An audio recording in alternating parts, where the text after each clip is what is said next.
老板，抱歉，老板，我昨天不光喝多了，而且提前走了，我回家倒头就睡了，微信也是今天早上起来才看到。我都习惯了。哈？酒醒了吗？啊，走吧。那好的，老板。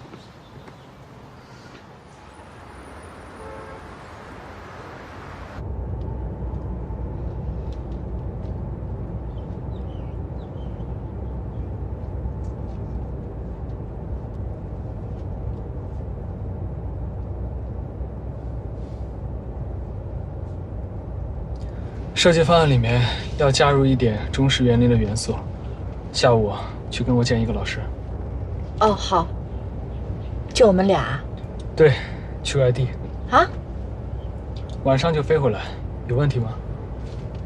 没问题。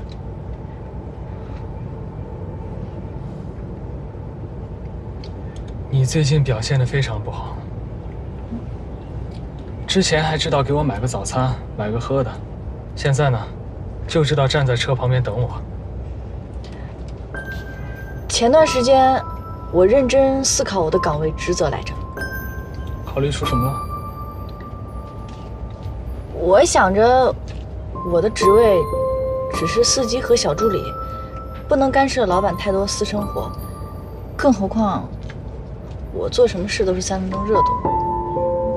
江小宁啊，你在说些什么鬼话？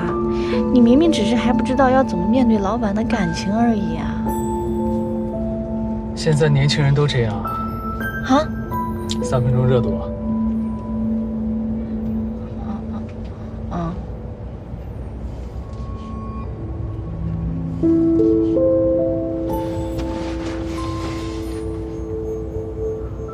大中午找我什么事儿啊？过几天我就要出差了，可能10几20天才能回来，有点不放心，过来看看你。哎，对了，最近在公司怎么样？还顺利吗？不顺利，经常惹麻烦，惹老板生气。啊，是这样啊。没关系，我的公司大门永远向你敞开，随时欢迎你来。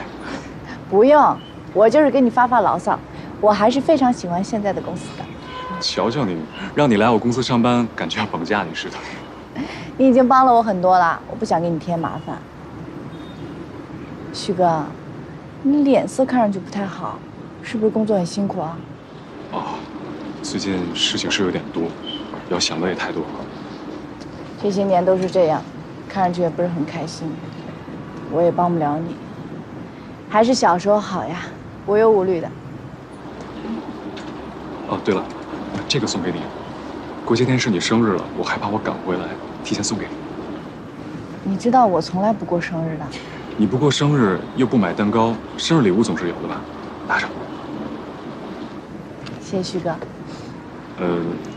我马上就要走了，你不跟我道个别啊？一路平安。江小宁啊。老板，你什么时候下来的？啊，我刚刚下来的，正好看到你在这儿。怎么还不走啊？再不走就误机了。误机了啊。